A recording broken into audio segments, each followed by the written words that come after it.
Hey guys, what's up? Little Pepper Lady here. It's Wednesday, July 24th, 2019. As you can see, I got my hair fixed, so that was fun. Got a chemical burn on my head from dyeing it too much, but you live and you learn. I'll survive, I guess. So let's talk about space today. I don't know about the rest of you, but a lot of the channels that I follow, a lot of the news articles they read and that kind of stuff from different sources, all have been talking about space recently. And more specifically, they've been discussing how now the moon is in our atmosphere, which I thought was a little crazy because we grew up, understanding that the moon, yes, is in our solar system and it's close to Earth, but never the fact that it was in our atmosphere, and our atmosphere supposedly spreads out that far. Zeus, no, you cannot go out there. We're fixing the fence today, guys, so Zeus is trying to get out and go see the neighbors, which is not going to happen, dude. You want to say hi to everybody? Say hi, Zeusers. Okay. Okay, I love you. Okay, get down so I can finish my video. Love you. Yes, everybody says hi. Thanks for the doggy kisses. Come on. So, now on top of that, it has to do with asteroids. So, just a few days ago, there was a meteor shower, and they were worried about meteors and asteroids and things. He's not going to go inside with you. He's not going to listen to you. Don't even think about it. They were concerned about asteroids and meteors actually striking Earth and hitting, which have happened, several times in the past, all over the world. They come through our atmosphere, and because they're larger, even the smaller ones actually, instead of burning up, and disintegrating once they hit the atmosphere, they end up actually landing. A lot of times it's in water because the majority of the Earth is water. But sometimes they don't. Sometimes they actually hit land, where it could pose a risk for cities, towns, the human species. If we look at the dinosaurs, that's one of the theories, is they were taken out by a climate change that was caused by asteroids hitting the Earth. Or supposedly that's what they say one of the theories is. So, today, earlier, now these all already went by, and I haven't seen anything where anything happened with it, but three very large asteroids did cross very close to Earth. In fact, one of them was closer to us than the moon. So, one of them was estimated at 360 feet wide. This is the asteroid 2015 HM10. Now, the one that was closer to us than the actual moon was the 2019 OD. It crossed by 222,160 miles from Earth, which the moon is actually 238,000 miles away. So it's quite closer to us, and they've been keeping an eye on that. The third one, the 2019 OE, came in behind the OD, but it's much smaller than the other two asteroids. And like I said, they did go by already. One of them, and I can't remember which one, went by at about 2 o'clock this morning. Another one, I believe the one that was closer to us than the moon, went by at about 9:30 this morning, or 9 o'clock this morning, and then the other one about 10:30. So, they're saying nothing will hit us from the asteroids, and they track about 30 asteroids or so every single week. And let's see here. On Thursday, so tomorrow, they are expecting a huge asteroid, 3 times the length of a football field, and traveling at... Zeus, no! Zeus! Zeus! Hold on, guys. Okay, where was I? Sorry, I literally had to chase him all the way to the front of the house, because this gate over here is open, and then 2 pieces, we have a creek that runs right by here, so we've had to pull up all of these posts, and this is a little off topic, I'm sorry, but we had to pull up all these posts and then cement them into the ground, because every time it rains really hard, it washes our fence more towards the creek, and there's a barrier, but the barrier is falling into the creek, and the town has to come fix it, so we're doing yard work today. Anyway, so this one, that's 3 times the length of a football field and traveling at 25,400 miles per hour. This particular asteroid apparently comes by the Earth quite often. It orbits the sun much like the Earth does, and they're expecting it to come by again on 2021, but they don't know, obviously how close to the Earth it's going to be at that point in time.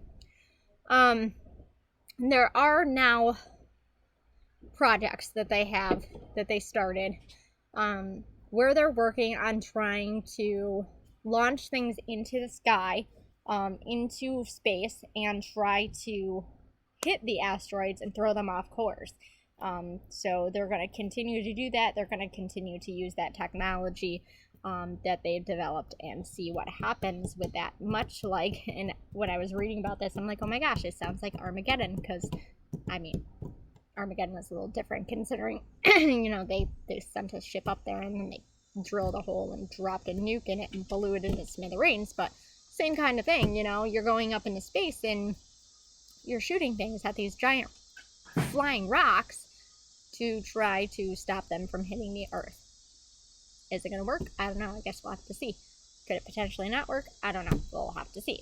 I mean, I guess if a big one hits the Earth, then, at that point, what are you going to do? Depends on how big it is and how much damage it does and where it hits and all that kind of stuff. So, that's another thing we should be prepared for. What happens if our house gets blown to smithereens by an asteroid, I guess? Because you just don't know what's going to fall out of the sky. I mean, satellites fall out of the sky, all sorts of stuff falls out of the sky. So you just really don't know. Hi, honey. Hello. How goes it? Morning.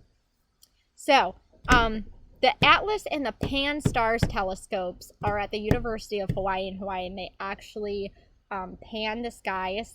They're about 100 miles apart, and they pan the skies every night and all day, I guess, and check for things that are coming so they can kind of alert areas, and it has worked from what they're saying.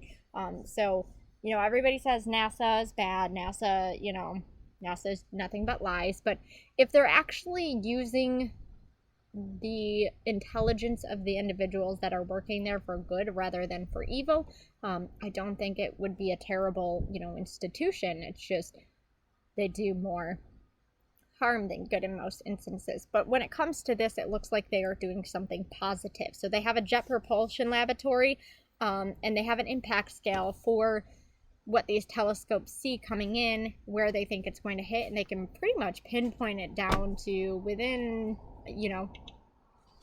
Ryan, within like a few miles or so from what I was reading. They knew that the one that was coming towards Puerto Rico was going to land in the ocean, and that's exactly what it did, about 146 miles off of the coast. So, I think the sun is getting to his head.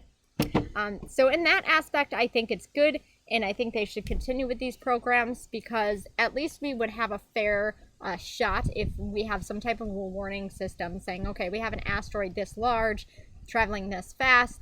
Obviously once it hits the atmosphere, it's going to slow down a little bit, but that does not mean that it's going to break completely apart and there aren't pieces of it that are going to hit different areas where there is civilization, instead of just going in the water like a lot of them do. So with that being said, I think it's great that they can give us some type of a forewarning ahead of time so that we can be prepared and try to get out or hunker down and hope that we can survive it, which I guess it all just depends at that point in time. But why are they normalizing all of this in mainstream media is kind of my point. Because up until just recently, we haven't heard a whole ton. I mean, yes, every now and again we would hear, okay, asteroid coming this close to Earth, it's this size, it's this or that. And now it seems like almost every day or every other day we're hearing about these near-Earth objects that could potentially hit something and all of that. So why all of a sudden are they, constantly bombarding us with this kind of stuff? Is it because they have this new technology and it's a new warning system and they can let us know so that we're keeping an eye on it? Possibly. Or is it because they're trying to normalize us to the idea that they know that there is one that's coming, and they've known about it, and they know it's going to bring a lot of devastation, and there isn't anything that they can do about it, and they're trying their best But so far their attempts have failed, and that's going to hit us, and that's going to be some type of a major disaster that they're preparing for. But obviously they're not going to get civilization in a huge panic about it. Maybe they don't know where it's going to hit. Maybe they don't know how big it's going to impact. They just know that it's going to hit. And when you give people that kind of information, it causes mass hysteria, and maybe they're trying to prevent that, or maybe they're going to do it on purpose. Who knows? We all know how the government works, and we all know what their plans are for things. So I don't know. Let me hear your guys' feedback on it. What do you think about all this asteroid stuff? Do you think they're normalizing it so that we can be prepared for something because they know it's coming and they're just not telling us it, or it's just because they have this better technology? I love to hear your guys' feedback on that. As always, guys, always remember, everything does happen for a reason. Whether you're having a good day or a bad day, you're in a good situation or a bad situation, just stick with it. You're on that journey for a reason. Everything's going to be okay. Also, always remember, forget about the past. There isn't anything that we can do about the past other than learn and grow and try to be better people from our past. We need to be living our lives right now because tomorrow's not guaranteed. We all could not be here tomorrow. So it's important that we're living and loving and laughing right now, enjoying our family and our friends while we're staying focused on the future. Hope you guys have a great rest of your Wednesday. I'll talk to you tomorrow. Bye-bye.